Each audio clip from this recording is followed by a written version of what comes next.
like when you fall in love with a girl and you're looking forward to kiss her the first time. And this is the how we feel at the moment when we go out for the first sailing.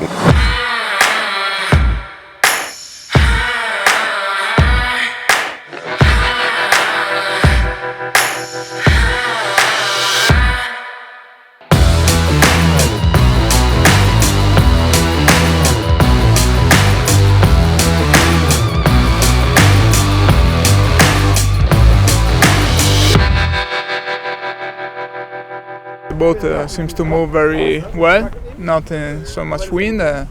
We are doing 4 knots with 6 knots of wind, so it's not bad at all. Great to be out sailing with such a nice boat here, and the sails are perfect, the rig is perfect, and everyone seems to be very happy.